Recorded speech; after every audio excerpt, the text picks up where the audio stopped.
શાંતિ વાર્તાની વચ્ચે ઈરાન પર યુએસનો અટેક, હોર્મુઝ પાસે માઇન્સ નાખનાર બોટનો કર્યો નાશ, બંદર અબ્બાસમાં પણ ધમાકા. ટ્રમ્પ બોલ્યા, ઈરાન સાથે ઓબામા જેવી ડીલ નહીં, સારા સોદા થશે અથવા કંઈ નહીં. સારી ચાલી રહી છે વાતચીત. ઈરાને પણ કહ્યું, વિવાદિત મુદ્દાઓ પર સહમતિ બનાવવાના પ્રયત્નો.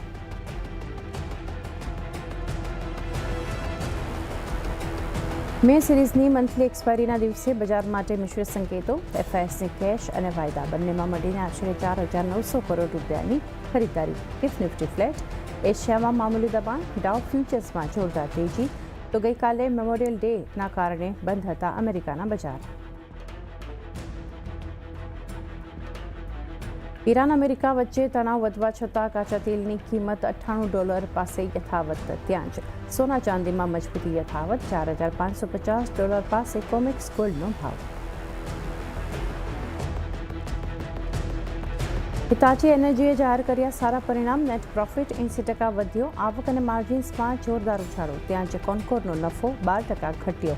આવક અને માર્જિન્સમાં પણ દબાણ. આરબીઆઈના નફામાં 59% ઘટાડો.